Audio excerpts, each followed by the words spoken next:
Are you overwhelmed by songwriting? Are you somebody that sometimes starts to write a song and then gets stuck along the way, not knowing what to do next?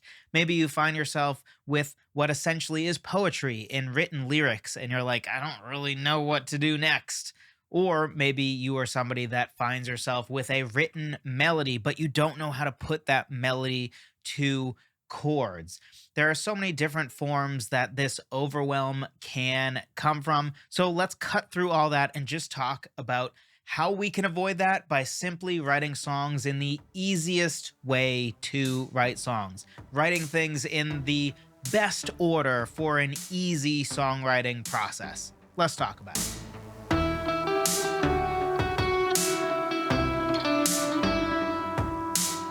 Hello, friend. Welcome to another episode of the Songwriter Theory Podcast. I'm your host, as always, Joseph Adala. Honored that you would take some time out of your busy day to talk songwriting with me.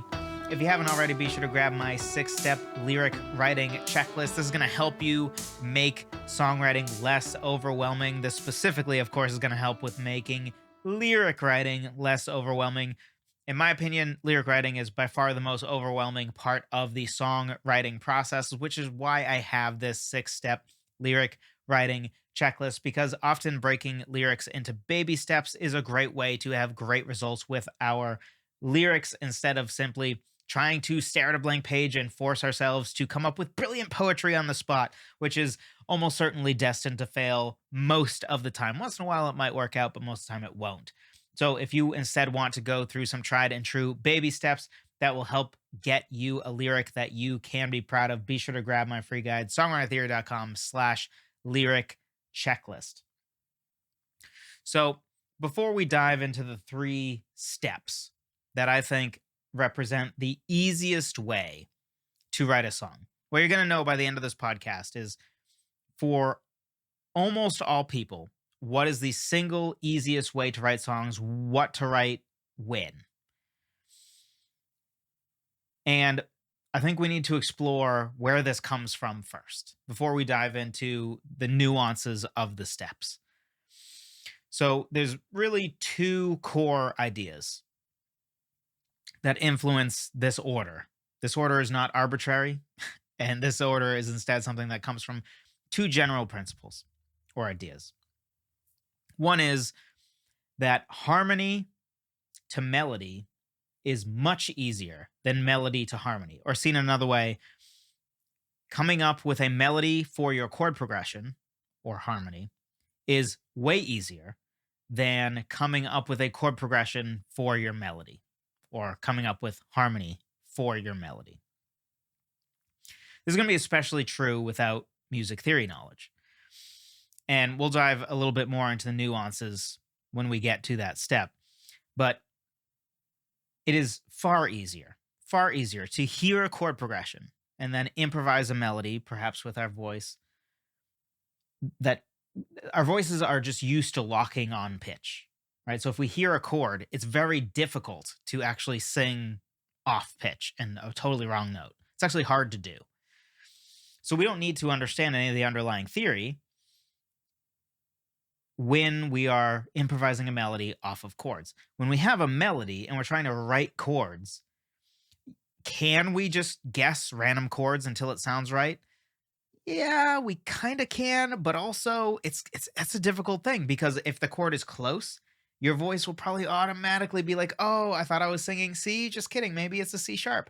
But that makes a huge difference in your chord selection. Huge difference. The whole key of the song might be different, because before it might have been maybe a song in C major and you really were going for a C, but then once you shift to C sharp doesn't exist in C major. So all of a sudden you've totally changed the key. So there is just no simple, easy way to go from a melody to a chord progression if you don't understand your music theory. And even if you do, it's still harder for sure. And then the second core idea is that music to lyrics is much easier than lyrics to music. So if you have music already, trying to figure out the lyrics for that music is going to be easier than if you have lyrics already or poetry already and you're now trying to put that to music. It's much easier to listen to music and ask yourself, what does this sound like it would be about? We all do this. It's sort of like a painting. It's natural for us to look at a painting and ask, what does this seem to be about? Or watch a movie and say, what does this seem to be about? Listen to music and say, this makes me feel like I'm a warrior who just finally won the battle and it's been a long battle. We can feel that. We can almost hear the story in the music. But it's far less intuitive. And maybe there's one of you listening that this won't be true for. But for the vast majority of people, that is far more intuitive than reading lyrics and asking, what would music that supports these lyrics sound like? That's just a far harder question. Are we using major chords, minor chords? Where do we use major chords? Where do we use minor chords? Does a sus chord help to add to the point of this lyric? It's just very difficult.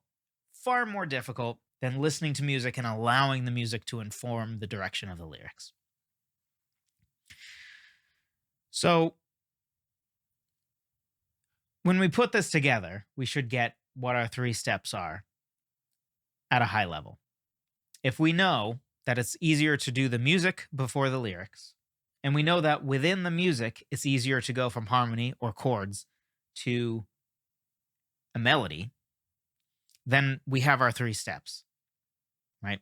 Our 3 steps are start with harmony or a chord progression or some form of song engine that provides harmony. But easiest version of all, which we're going to dive into in a second, of course, is just a chord progression. And then write a melody, because you can sing a melody, improvise a melody to a chord progression. And if just assuming that you're not pitch deaf, you're going to be able to write a melody without knowing anything. You might not even know what key you're in, but it doesn't matter. Your voice just kind of locks to pitch. It might make it harder to make a really great melody slightly, but to make a melody, real easy.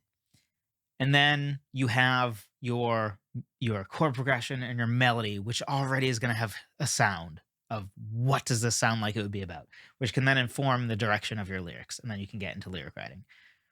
That is the easiest way to write a song. Now we're going to dive into the nuances of that in a second, but at a high level, that's the easiest.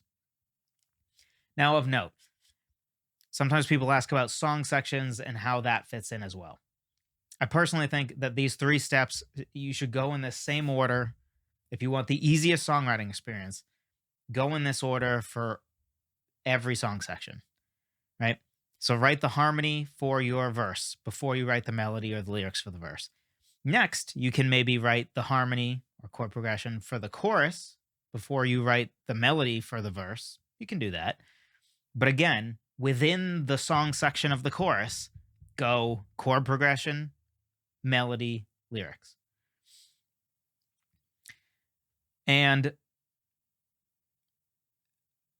another note is if you do decide to start with a verse, because when it comes to lyrics, I think there's value in starting with the central idea, right? What is the central idea of this song? When I hear the music of the chord progression and the melody of the verse and the chorus that I have written so far, what does it sound like this song would be about? That's the central idea.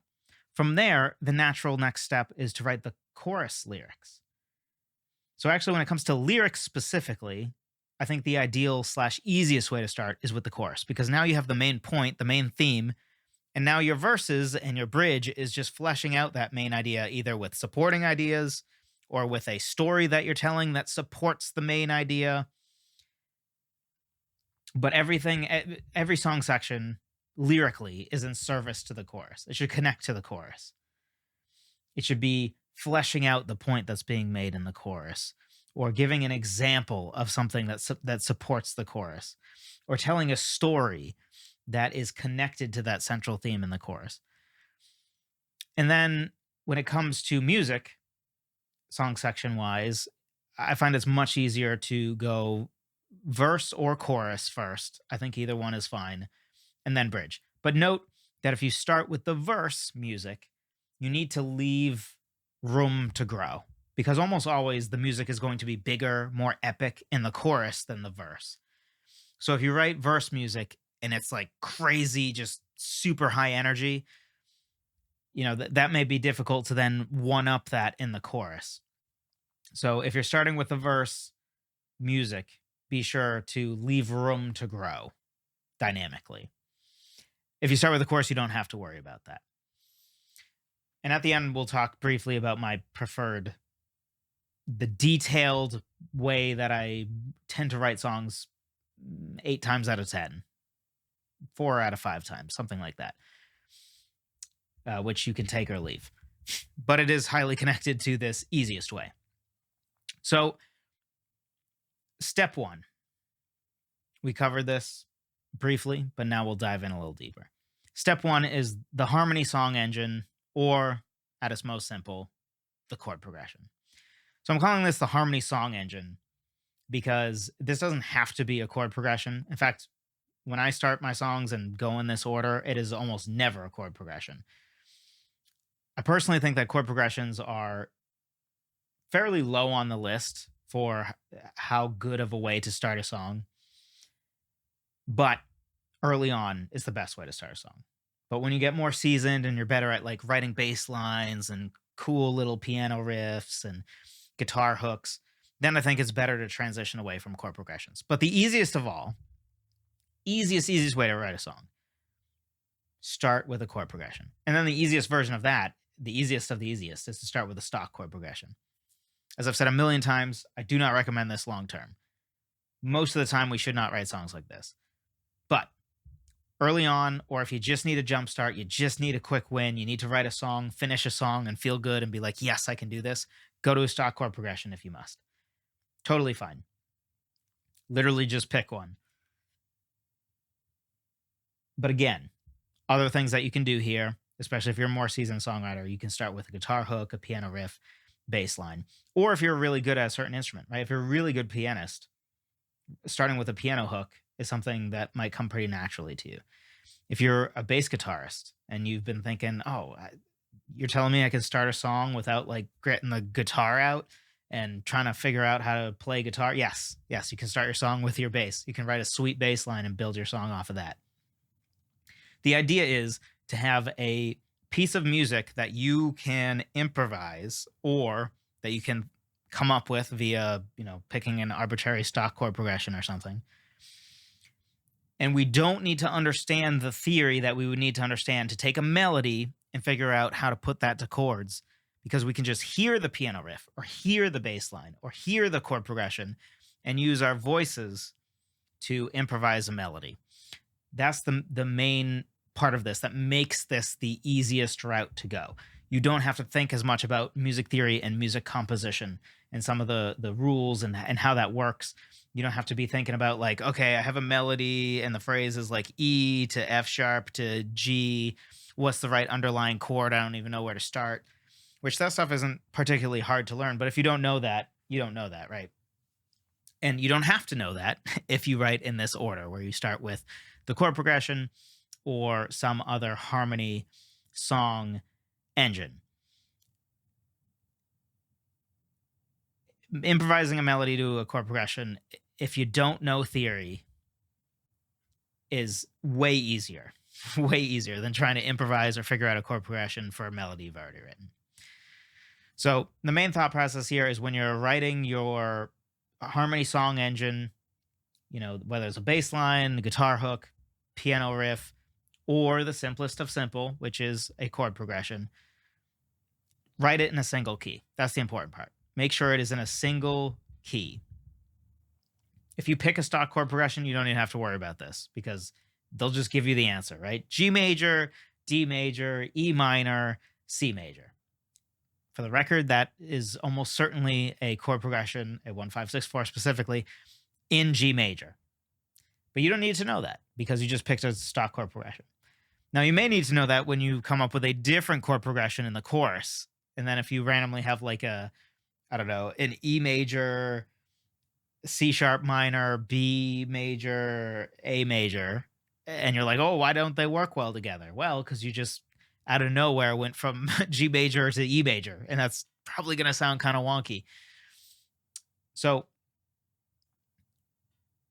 make sure that all your chord progressions in your song are within a single key. And then, of course, a bonus here is if you can make it something interesting, right? If you can just make the chord progression a little more interesting, that's going to go a long way, a long way. Because on one extreme is a stock chord progression. It literally could not get less interesting than a stock chord progression. This does not mean that you can't write a killer song off of it. Just know that the foundation you're building your song off of is literally it's cookie cutter, right? Like the definition of cookie cutter. It's a chord progression that has been used a trillion times over and over, and you're starting with that same chord progression.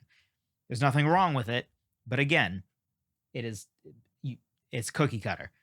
If you come up with a sweet bass line or a guitar hook or a piano riff, then it's not going to be cookie cutter, right? There's probably no piano riff that sounds quite like what that piano riff sounds like compared to the chord progression, where there's literally millions of songs that have the exact same progression that you're starting with. So just having it be something a little more interesting, a little more melodic, like a bass line or a guitar hook or a piano riff that has a little bit of a melody built in there, arpeggiated chords, a little bit goes a long way to make your foundation of the song a little bit more interesting. But when you're first starting, and if you're really just struggling, you just have to get a win. You have to write a song, feel good about yourself, get a win, say, I wrote a song. Start with a chord progression, and if you must, start with a stock chord progression. Step 2, melody. Easiest way to do this, as I mentioned before, is to improvise with your voice. The reason for this is because, again, it requires no knowledge. We're all used to our voices sort of almost automatically locking onto pitch. It's actually hard, for instance, to like sing a C natural when you hear a C sharp. But for you to actually sing a note that is one half step off is difficult because our voices just naturally want to lock onto pitch. And that has its downsides for sure, but its upside is because of that, you are going to be able to fairly easily improvise different melodies, and you'll immediately hear when it's wrong, and you'll be able to self-correct, and your voice may automatically self-correct, essentially, right? Where like you're a little bit sharp or flat, but your voice will just hear that it's wrong, and your brain just kind of subconsciously brings it to the right pitch. So, and unless you have perfect pitch as a singer, nobody thinks about the notes they're singing. Like, I don't know if ever in my life, well, that's not true. I guess sometimes in different choirs and men's glee club and all that sort of stuff, we literally were reading sheet music. So then I guess I was thinking about what note I was singing. But whenever I'm singing a song of my own, or singing along to a song that I'm listening to in the car or whatever, I don't think once in my life have I thought, oh, these are the notes I'm singing right now. Half the time I don't even know. And most of us are probably going to be that way. Unless you have perfect pitch. Then you know every note of everything, and you even know like, oh, that ceiling fan that's a C sharp, which is crazy and awesome. That's really cool that you have that ability. But very few people have that. So because your voice will naturally usually fit to the key without having to think about what notes are in the key of this chord progression, that's why it's just easiest to do that. Now, I think the best way to write a melody is with a keyboard. Many reasons for this. I feel like I've talked about it a lot, so I don't want to spend too much time on it. But the really short version is, on a keyboard, you can visualize the melody very easily. Even like a guitar, it's just harder to visualize a melody because a fretboard is just not nearly as straightforward as this, where every note that's higher is just higher, and every note that's lower is lower. A guitar on a single string, that's true, but once you change strings, it starts to be much less clear exactly how far up you went or down you went. It becomes very unclear, especially compared to a keyboard, which could be no less clear. Maybe if we didn't have the sharps and flats and they all were just these, the plain old white keys, I guess that would be even more straightforward, because then visually all keys look the same. That would be literally the only way to make it more straightforward, exactly how much higher up you're going or farther down you're going. And I think the visual element can help with the melody, especially because if you think this melody feels boring, if you're improvising on the piano and you're writing your melody on the piano, you're going to see like, oh, well, I have no leaps in my melody, which I see I'm playing it. And then also I can see that the whole pitch range of my song is within a fifth. So of course it feels like the chorus didn't go anywhere because it didn't go anywhere.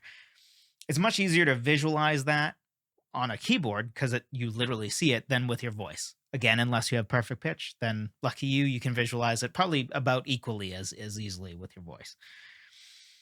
Also, your voice, one of the downsides to improvising melodies with your voice, and why I personally have moved into almost all of my melodies for the last several years have been written with the keyboard primarily. I use my voice as well to make sure it's comfortable, to make sure it works vocally as well. But primarily, I'm writing a melody with a keyboard.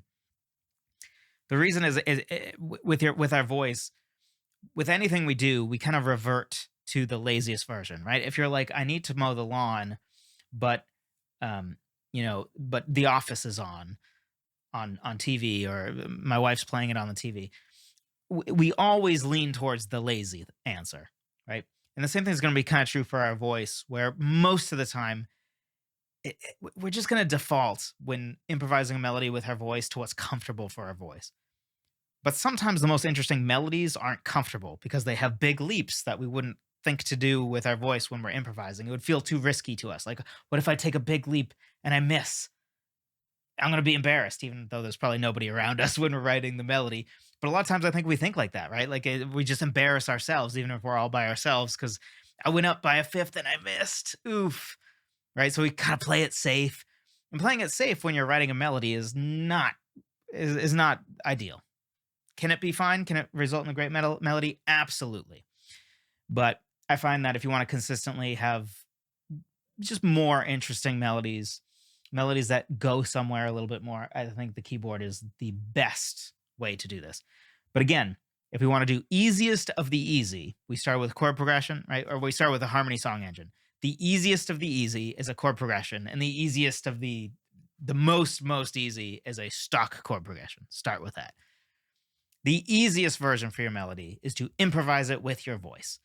If you know at least basic theory, where it's like, okay, my chord progression is in C major, so I know that I have all the notes that are natural notes, which are all the white keys on the piano, or I know that it's in G major, so I know I have all the white keys on the piano except for F, which is then going to be an F sharp.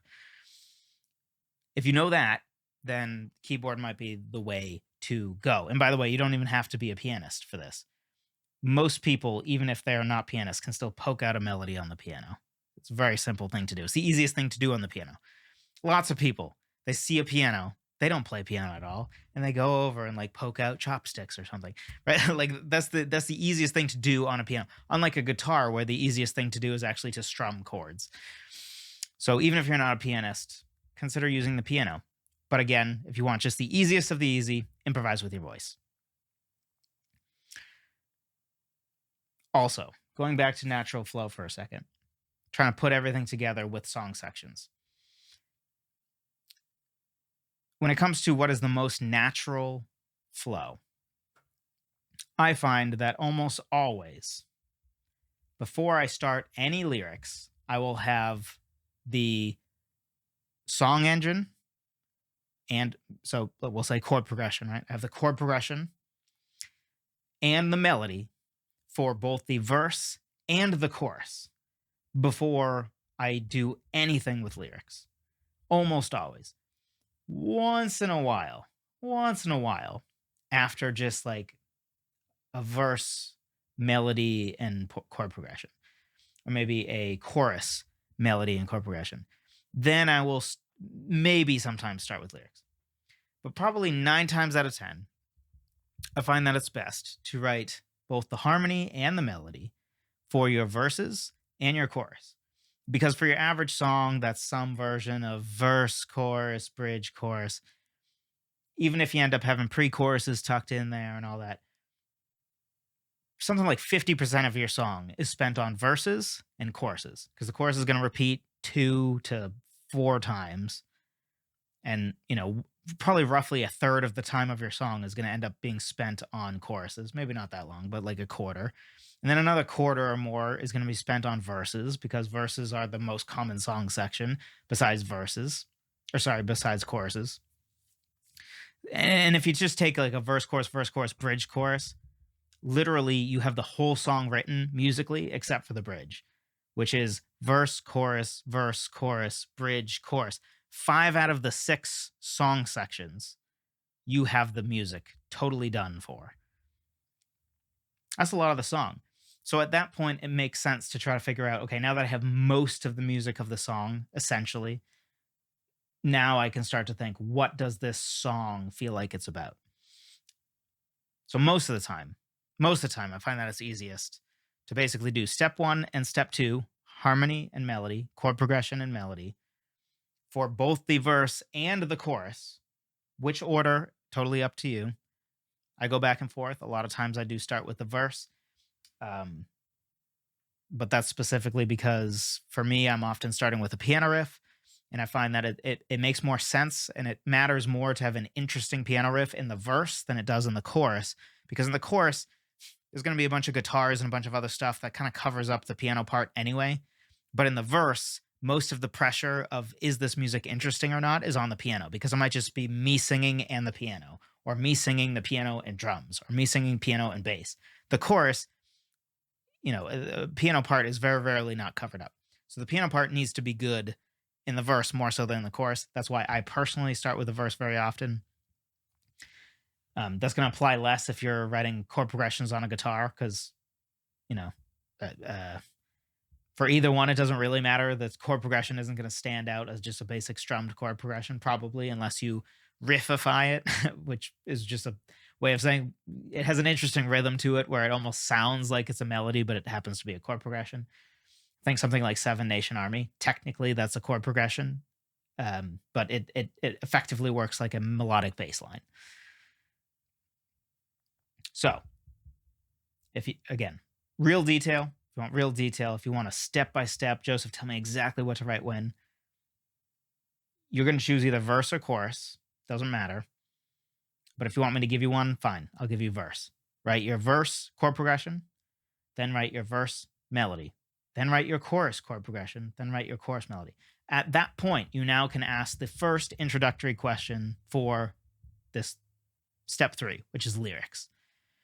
This is when you ask, what does this song sound like it would be about? And then the actual steps. I mentioned my 6-step lyric writing checklist.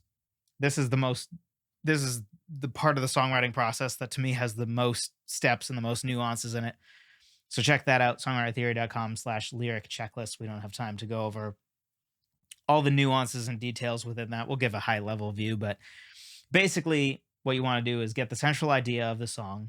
That can be in the form of what you think the song title should be for this song, what the title line of the chorus would be, the main line that is at the end or maybe the beginning of the chorus. Central imagery. An example of this would be something like Fast Car by Tracy Chapman, right? That central imagery of a fast car is no, that's not in the chorus in that song. I don't think it is. I'm pretty sure it's at the beginning of every verse. But that is the central imagery and the song title for that song. So very often that central imagery and song title usually will come from the chorus. That song is an exception to that. But in the context of that song, that imagery of a fast car represents something like freedom and hope, right? Hope for freedom someday. It is more or less what that represents. So once you have that central idea, that's when you can flesh out the idea. I like to do this with prose writing and other different things. Again, check out the lyric checklist for more on this. But at a high level, I really don't like to go straight from idea to lyrics, because if you go straight from idea to lyrics, there's too much pressure on what you're writing lyrically, because you're worried about too many things at once. You're trying to figure out what to say at both a high level and at a detailed level. And you're trying to have a meter, right? You might be trying to have a rhyme scheme. You're just worried about too many things at once. So I find it's easy to get all your ideas out by just writing in prose. Basic writing, right? You're not thinking about meter. You're not thinking about rhyme. You're just writing in plain old English and fleshing out your idea. Then you outline your lyrics, which is when you're figuring out, okay, in my first verse, I need to communicate X. In my chorus, I need to communicate Y. In my second verse, I need to communicate Z. And then in my bridge, the twist that I'm adding is A. That's what outlining your lyrics is for, giving you an idea of when I actually write the specific lyrics for every song section, what is each song section trying to communicate at a high level. Then we get into actually writing the lyrics, writing many drafts of the lyrics, trying to figure out the best way to word things. And then eventually we get into lyric editing. My preferred way of lyric editing is what I call iterative lyric editing, which I find is just the best way to slowly but surely crawl our way to a lyric that we feel like we can be proud of. So if we put together everything that we've talked about here, it sort of puts us in this: start by writing a chord progression or some other harmony song engine. But the easiest version is a chord progression. Then write a melody for that chord progression. That probably is going to be your verse. It may end up being your chorus, especially if the melody is high and it feels kind of epic. Then maybe you actually wrote the chorus. Either way, we know we need to write another song section that is either going to be the verse or the chorus, where again, we're going to start with a chord progression and then improvise our melody.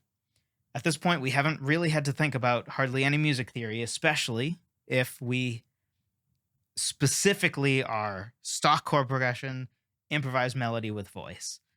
If you want to get past this version of writing, I'm going to say the same thing that I said in the response in one of the response bonus podcasts, responding to your number one songwriting struggle. If you want to get out of this, always starting with harmony first and then melody and lyrics, and you want to get out of stock chord progressions, and you want to be able to write a melody with something other than your voice, because you acknowledge that, at least to some degree, there's truth to what I'm talking about like we tend to revert to what's comfortable for our voice when we improvise with our voice, and that might not always make the best melodies. If you want to get past those things, music theory is the ticket.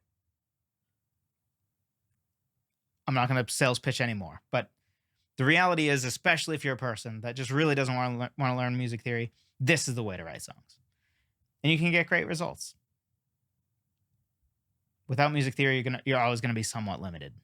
So if you have a melody and you're like, crap, I need to write a chord progression for it, I'm sorry. Without some basic theory knowledge, it's going to be a painful process. You can just randomly try chords until you get it to. It's going to be a painful process, though. So this is the way to write songs, in the easiest way, especially if you don't know theory. But even if you do know theory, some version of this I do think is the easiest way to write songs. Very often, for the record, if given a verse, chorus, bridge, chorus, song structure, very often my actual process will look basically like the following. Because I promised I would say this at the beginning. So we'll conclude with this. I come up with a piano riff that resonates with me. Until I have a piano riff that resonates with me, I'm not going to move on. I'm just going to keep improvising different piano stuff until I have something that resonates with me. Again, this is most songs, right? Some other songs will start with a bass line. Some other songs are like a combination of a pair piano riff I came up with, or a chord progression that I came up with a song title idea I came up with. But a lot of times, probably 4 out of 5 songs, or maybe 3 out of 5 songs, sort of depends too on the genre that I'm writing at the time. This is not going to be true for like the harder rock music I write. That I do guitars and things like that. But for your average singer songwriter Joseph Vidala stuff, this is what it looks like. Piano riff that resonates with me, that I think, ooh, that's interesting, I like that. That is the verse. Then I do one of two things. I either then write the piano part for the chorus and then go back and write the melody for the verse and the chorus, or I will write a melody to go on top of that piano riff that I wrote for the verse, and then move on to the chorus, and again, do piano riff or piano part, and then melody. At that point, that's when I'm sitting back and really thinking, is there a song title I've already come up with that I think fits with this song? Is there a song idea that I wrote in my song idea document that matches sound-wise with this, feels like this is what the song's about? And if not, then I'm asking, okay, if none of the ideas I had before match with this song, what does this song sound like it's about? If I just sit and close my eyes and ask myself, what does this song, if I presumed that this song already had an identity, it already was about something, somebody else wrote it and it already has a meaning, what would I assume that meaning to be? And at that point, that's when maybe I'm coming up with the central idea of the song, the central image of the song, maybe the song title, or at least the working song title. Maybe I think of a single line that is what I think would be the concluding line of the chorus, the main point of the song. And then from there, sometimes it will vary. This is probably where it varies the most for my average song. Again, I start songs in a bunch of different ways. This is just my bread and butter of bread and butters. But this is where, for every song, it really varies a ton. But sometimes I will, after getting the central idea, I'll go one step further and even write the bridge piano part and then melody. And then I will finally go back and do lyrics once essentially I've written the music for every part. And a lot of songs don't follow that standard structure. So apply that to that as well. Sometimes I'll have a finale, or I'll have no bridge at all, but I have or two bridges, right? Sometimes I will do the music for everything first and then write the lyrics. But usually I have an idea of what the song is about after the harmony / chord progression and melody is done for the verse and chorus. Whether I actually start writing the lyrics yet or not depends. But also very often, like I have a song right now where I have the lyrics mostly done or partially developed for a fully written verse and chorus. Actually, technically the verse and chorus, a lot of the arrangement is done too, where I have it recorded and everything. And I still haven't written the bridge melody or bridge chord progression. I haven't written anything for the bridge. I guess that's not technically true. As of a couple days ago, I have a working version that I think will end up being the piano part and the melody for the bridge. But for the longest time, I had every other part of the song done, except just the bridge. I had nothing. And I think now it's going to be a finale rather than a bridge. Neither here nor there. So this is the easiest way to write a song, especially if you don't know theory. And even if you do know theory, this is still the easiest way to write a song. For every song section, always make sure you start with harmony, chord progression, some sort of song engine, then melody, then lyrics. That's simple. If you have a melody and you really like that melody, and right now you're sad because you're like, crap, well, I feel like I'm stuck. Music theory is going to be the key out. Learning some basic music theory and music composition. You also can, again, have the option of, you can try to write lyrics for it, ask somebody else to come up with the chord progression. You can record yourself singing the melody and you can just play random chords, hoping to find the right thing.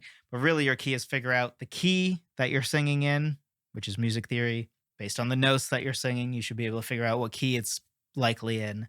Then from there, you have a good idea of some of the main chords you have in that key, and then it's easier. And then the next step, of course, at a high level is really just, a lot of times, if you have a phrase in your melody, the underlying chord is usually going to feature the notes that are featured in the phrase that you sang.